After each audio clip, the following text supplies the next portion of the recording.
রঘুনাথ গ্রামের জামাই ষষ্ঠী। ভয়ঙ্কর সেই রাত।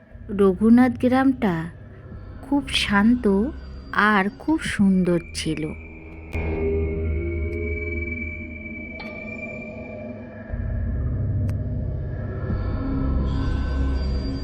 সবুজ ধান ক্ষেত, পাকা রাস্তা, গ্রামটা ছিল পুকুরে ভরা। সেই গ্রামের লোকজন খুব মিলমিশ করে থাকত। প্রতি বছর জামাই ষষ্ঠী সেখানে ধুমধাম করে পালন করা হতো। ওই দিনটা ছিল জামাইয়ের জন্য বিশেষ দিন। সেই দিনটাতেই জামাইদের নিমন্ত্রণ করে খাওয়াতো। সেদিন নানান রকমেরই রান্নাবান্না হয়, হাসি খুশি গড়ে ওঠে পুরো গ্রাম। কিন্তু এই আনন্দের মধ্যেও লুকিয়ে ছিল এক ভয়ঙ্কর রহস্য।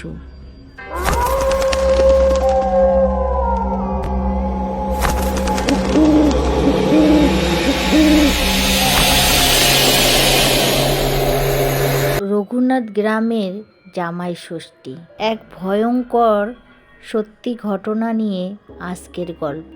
সেই দিনটা আনন্দ আর উৎসব হওয়ার কথা, সেই দিনে ঘটে গেল এক অদ্ভুত ঘটনা। এক নতুন জামাইয়ের অদ্ভুত সেই দিনের আচরণ। রাত বাড়ার সাথে সাথে ঢুকে যায় এক অশান্ত আত্মা। গ্রামের পুরনো আম গাছে অদ্ভুত কান্নার শব্দ, সব মিলিয়ে এই গল্পটা নিয়ে যাবে তোমাদের এক ভয়ের জগতে। শেষ পর্যন্ত দেখো, পরে তোমাদের আরও অবাক করে দেবে। গল্পটা যদি ভালো লাগে, লাইক, শেয়ার, সাবস্ক্রাইব করতে ভুলো না।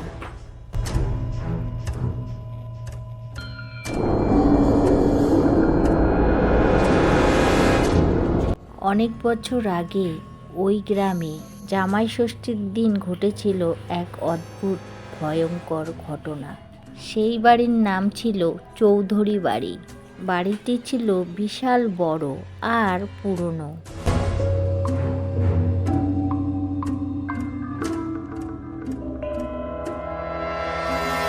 চারিদিকে বড় বড় গাছ আর ঝোপঝাড়। গ্রামের লোকেরা বলতো ওই বাড়িতে কিছু একটা তো আছে। সেই বছরও জামাই ষষ্ঠী সব ঠিকঠাক ছিল। সকাল থেকেই রান্নাবান্না শুরু হয়েছিল। মাছ, মাংস, পায়েস, নানান রকমের আয়োজন। জামাইয়ের আপ্যায়নের কেউ কোনো খামতি রাখেনি।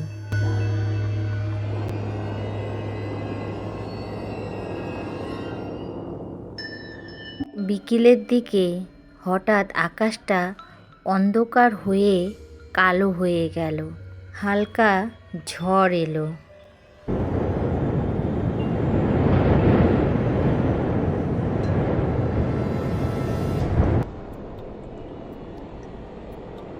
গ্রামের লোকেরা বলল, আজকের দিনটা একদম ভালো না। রাত বাড়তে বাড়তে শুরু হয়ে গেল অদ্ভুত ঘটনা।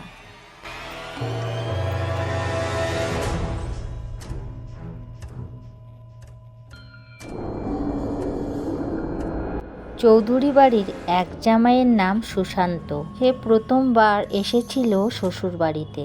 খুব আনন্দ ছিল সে, কিন্তু রাত বাড়ার সঙ্গে সঙ্গে তার আচরণ যেন কেমন একটা বদলে গেল। সে বারবার বলছিল, আমাকে কেউ ডাকছে।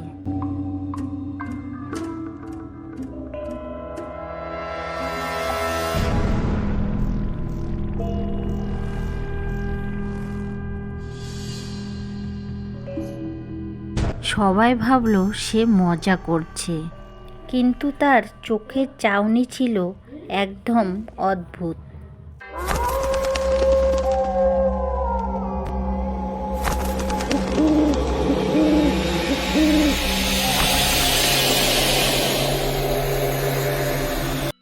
হঠাৎ সে উঠে দাঁড়ালো আর ধীরে ধীরে সে পিছন দিকে হাঁটতে লাগলো। কেউ তাকে থামাতে পারল না। পিছনে ছিল একটা পুরনো আম গাছ। সুশান্ত সেই গাছটার নিচে গিয়ে দাঁড়ালো।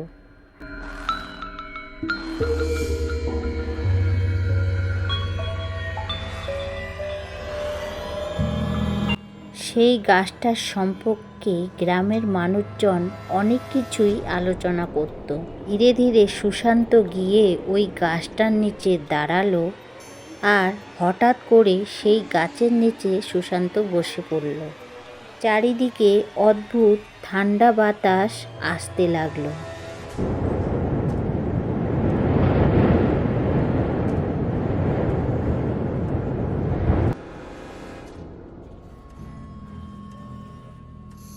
হঠাৎ শোনা গেল এক মহিলার কাদার আওয়াজ।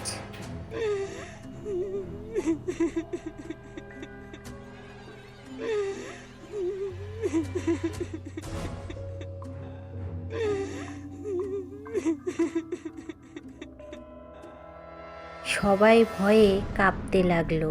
সুকান্তর গলার আওয়াজও বদলে গেল। সে অন্য কারো মতো কথা বলছে।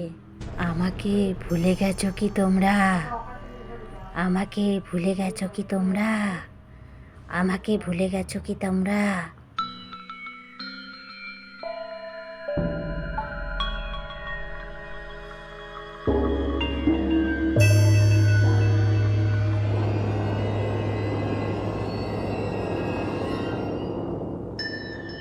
বাড়ির বড়রা বুঝতে পারল এটা কোনো সাধারণ ঘটনা নয়।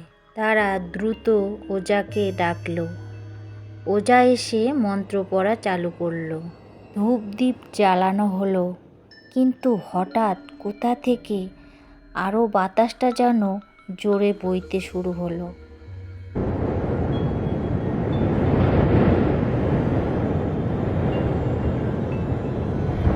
এমন মনে হচ্ছিল যেন কেউ যেন রেগে রয়েছে।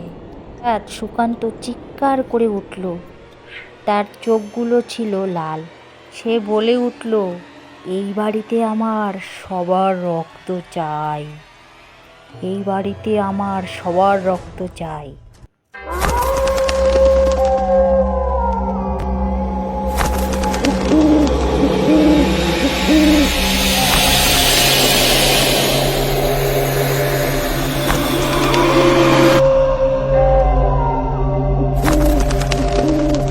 সবাই এইসব কাণ্ড দেখে অবাক হয়ে গেল।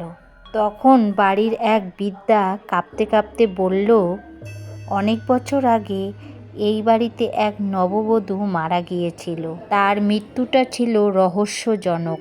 জামাই ষষ্ঠীর দিনে তাকে শেষবার দেখা গিয়েছিল। তারপর থেকে সে নাকি শান্তি পায়নি। ওজা আরও জোরে জোরে মন্ত্র পড়া শুরু করলো।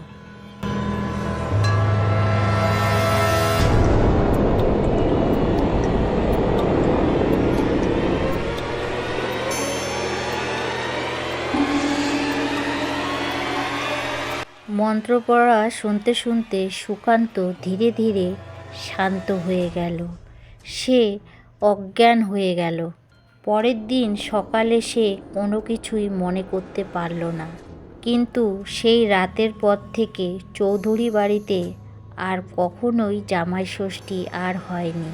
গ্রামের মানুষরা এখনও সেই আম গাছটার কাছে কখনোই তারা যায় না। রাতে যদি এখনও ওইদিকে যাওয়া যায় তাহলে শোনা যায় নাকি মৃত লোকের কান্না।